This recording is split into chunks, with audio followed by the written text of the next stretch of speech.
दरवर्षीप्रमाणे याही वर्षी 14 एप्रिल भारतरत्न डॉक्टर बाबासाहेब आंबेडकर यांचा जयंती उत्सव संपूर्ण महाराष्ट्रात नाही तर देशभरामध्ये मोठ्या उत्साहामध्ये आपण साजरा करतो। मुंबईमध्ये देखील चैत्यभूमीला शासनाच्या वतीने जयंती उत्सव साजरा झाला। लाखो बाबासाहेबांचे अनुयायी चैत्यभूमीला आले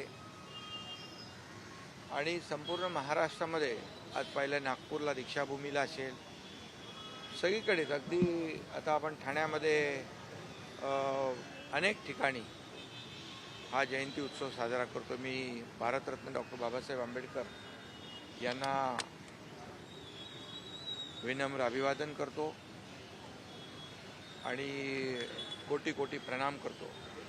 खरं म्हणजे बाबासाहेबांची जयंती उत्सव हा एका दिवसाचा नसतो, हा अनेक दिवस सातत्याने सुरू असतो। कारण त्यांनी जे आपल्या देशासाठी जे महान कर्तृत्व केलं, कर्तव्य केलं, आपल्या देशाची घटना बाबासाहेबांनी लिहिली आणि त्या राज्यघटनेच्या आधारावर आपल्या देशाचा कारभार, राज्यांचा कारभार सुरू आहे। भारताची घटना सर्वोत्तम असली पाहिजे यासाठी बाबासाहेबांनी अनेक देशांच्या घटनेचा अभ्यास केला। अनेक सर्वोत्तम भारताची घटना बाबासाहेबांनी तयार केली। त्याच्यामध्ये उद्देश एवढाच होता की सर्वांना समान न्याय मिळाला पाहिजे, अगदी शोषित, पीडित, दलित सगळ्यांना शेवटच्या घटकापर्यंत न्याय पोचला पाहिजे। आणि म्हणूनच बाबासाहेबांच्या मुळे आज सर्वसामान्य कुटुंबातली व्यक्ती, माणसं मोठ्या मोठ्या पदावर विराजमान होतात। आज जर आपण पाहिलं, या देशाच्या राष्ट्रपती द्रौपदी मुर्मू मॅडम राष्ट्रपती झाल्या। सर्वसामान्य कुटुंबातून आलेले आपले आदरणीय देशाचे प्रधानमंत्री नरेंद्र मोदीजी या भारत देशाचे प्रधानमंत्री झाले। माझ्यासारखा सर्वसामान्य शेतकऱ्याचा, कष्टकऱ्याचा मुलगा मुख्यमंत्री झाला, उपमुख्यमंत्री झाला। अशी अनेक उदाहरणं आहेत। आज आपण पाहिलं की एक सर्वसामान्य कुटुंबातली भीमाची लेक डॉक्टर ज्योती वाघमारे राज्यसभेत गेल्या।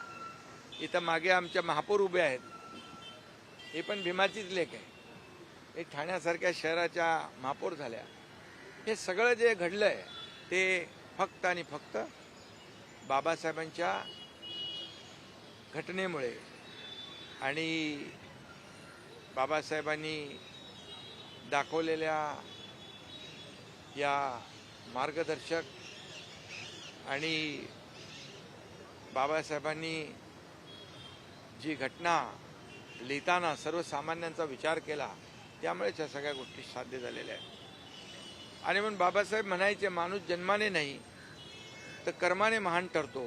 आणि म्हणूनच बाबासाहेब त्यांच्या कर्तृत्वाने आणि कर्माने महामानव झाले। अशी अनेक उदाहरणं आहेत। आणि बाबासाहेबांसारखा एक भारतातला पहिला भारतीय परदेशात जातो, कोलंबिया युनिव्हर्सिटीमध्ये PhD करतो, अर्थशास्त्राची पदवी घेतो। अशा प्रकारचं महामानव बाबासाहेबांनी जे आपल्या कर्तृत्वाने सिद्ध केलं, अनेक लोकांनी, अनेक मोठ्या व्यक्तिमत्वांनी या देशासाठी कार्य केलं। बाबासाहेबांनी जे केलं ते स्वतःचं ज्ञान त्यांनी आपल्या भारतीय सर्वसामान्य लोकांसाठी खर्च केलं। आणि म्हणून सर्वसामान्य माणसाला आज न्याय मिळतोय, सर्वसामान्यांपर्यंत न्याय पोहोचतोय। आणि मला अभिमान आहे की आमचं महायुतीचं सरकार देखील सर्वसामान्यांचं सरकार म्हणून आज लोकांच्या जीवनामध्ये बदल घडवण्याचं काम करतंय। आज आपण पाहिलं तर भारतीय रिझर्व्ह बँक जी आहे ती देखील बाबासाहेबांची देण आहे। त्यांनी अनेक पुस्तकं लिहिली, त्यातलं प्रॉब्लेम ऑफ रुपी हे एक पुस्तक आपल्याला माहीत आहे। आणि त्यामुळे बाबासाहेबांच्याबद्दल जेवढं बोलावं तेवढं कमी आहे, कारण त्यांची उंची एवढी महान होती, त्यांचं कर्तृत्व एवढं महान होतं, आणि म्हणूनच त्यांना भारतरत्नच नाही तर विश्वरत्न म्हणून त्यांना ओळखलं जातं, त्यांचा गौरव केला जातो. हे आपल्या सगळ्यांसाठी एक अभिमानास्पद आहे, गौरवास्पद आहे.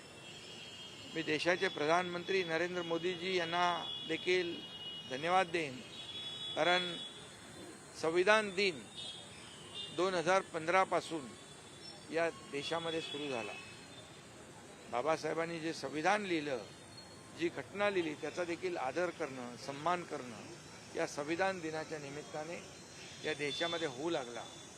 आणि म्हणून आता 16, 17, 18 जे दिल्लीची लोकसभा 16, 17, 18 आहे ना, अधिवेशन, विशेष अधिवेशन होत आहे.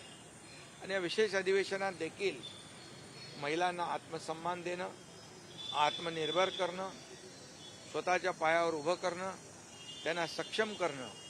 तर बाबासाहेबांनी हिंदू कोड बिल जे आणलं होतं त्याच्यामध्ये देखील महिलांचे अधिकार वाढवणं, महिलांना सक्षम करणं, महिलांचा हक्क त्यांना मिळवून देणं, या सगळ्या गोष्टी होत्या.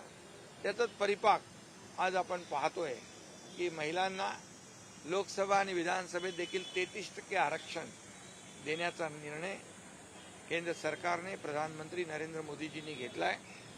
याच्या मागे उद्देश एवढाच आहे की या महिलांना देखील, लाडक्या बहिणींना देखील सक्षम करणं. आपण देखील लाडक्या बहिणींना महाराष्ट्रामध्ये लाडकी बहीण योजना देऊन सक्षम केलं आहे. आणि म्हणून हा निर्णय देखील फार मोठा निर्णय आहे. अनेक वर्ष यासाठी प्रयत्न होत होते, परंतु शेवटी प्रधानमंत्री नरेंद्र मोदीजींनी 16, 17, 18 हे विशेष अधिवेशन बोलवून त्यामधून 33% आरक्षण देण्याचा निर्णय घेतला. त्याला देखील आम्ही एनडीएचे घटक पक्ष म्हणून शिवसेनेने पूर्ण पाठिंबा दिलेला आहे, समर्थन दिलेलं आहे. आणि त्यामुळे या सगळं जे काय होतं आहे हे भारतरत्न डॉक्टर बाबासाहेब आंबेडकर यांच्या लिहिलेल्या राज्यघटनेमुळे याचा आम्हाला आनंद आहे.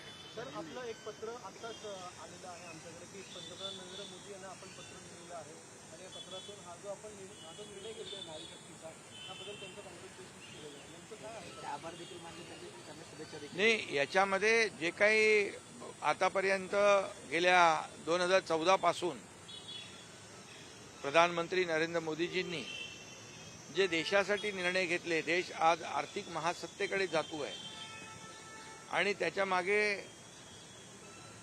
जे काही प्रयत्न आहेत त्या प्रयत्नांमध्ये महिलांचं सक्षमीकरण, महिलांचा आत्मसन्मान, आत्मनिर्भर, जनधन योजना असेल, बेटी बचाव बेटी पढाव असेल, महिलांसाठी लखपती दीदी असेल, ड्रोन दीदी असेल, अशा अनेक योजना महिलांसाठी आहेत.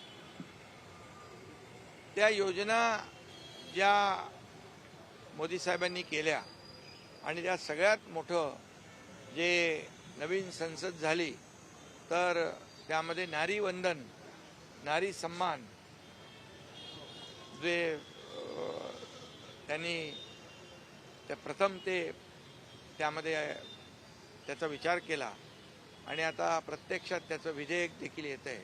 आणि म्हणून मी त्यांचं अभिनंदन केलं आणि पूर्णपणे त्यांना पाठिंबा दिलेला आहे.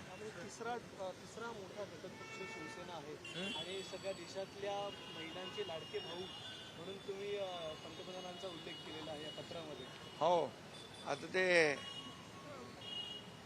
मी मुख्यमंत्री असताना लाडकी बहीण योजना सुरू झाली, त्यामुळे महाराष्ट्रामध्ये देखील लाडका भाऊ म्हणून जशी माझी ओळख आहे, तशी आता खऱ्या अर्थाने या ठिकाणी देशाचे प्रधानमंत्री नरेंद्र मोदीजी आज या संपूर्ण महिला आरक्षणामुळे संपूर्ण देशातल्या लाडक्या बहिणींचे लाडके भाऊ होतील, आणि याचाही आनंद आहे आम्हाला.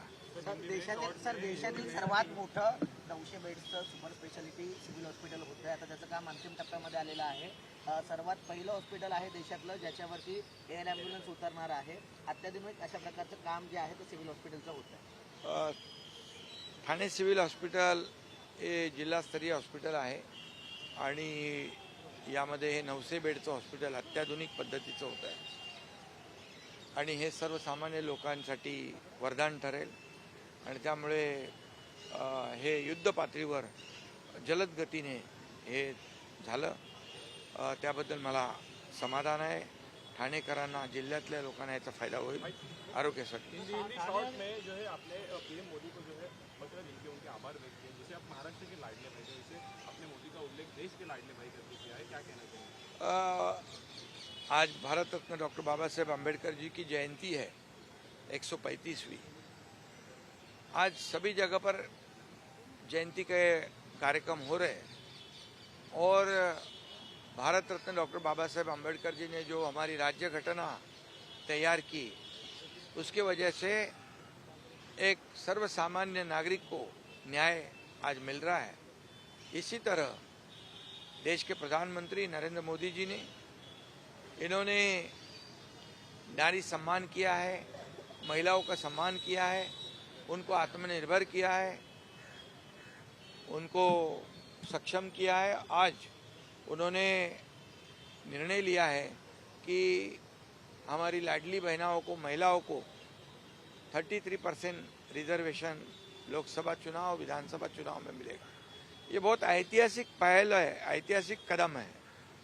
पिछले कई सालों से हम सुन रहे थे, लेकिन हकीकत में ये अभी साबित होगा और उसका अमल होगा और इसीलिए ये हमारी लाडली बहनाओं को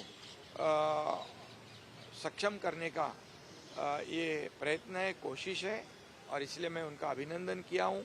और मैं ये भी कहा हूँ कि देश के सभी हमारी लाडली बहना, हमारी महिलाएं और उनका पूरे देश का लाडला भाई आदरणीय मोदी जी कहलाएंगे, इसकी हमें खुशी है और इसका आनंद भी है, क्योंकि बाबा साहेब अम्बेडकर की घटना ही कहती है, हिंदू कोड बिल में भी इसका ही उल्लेख है कि महिलाओं को आत्मसम्मान मिले, महिलाओं को अपना अधिकार मिले. और इसी तरह कई साल इंतज़ार के बाद मोदी जी के हाथों से ये होना था और वो अभी 16, 17, 18 ये विशेष पार्लियामेंट का सेशन ये बुला के इसमें इसका निर्णय होगा. ये सभी महिलाओं का गौरव होगा और इसकी खुशी सभी को है.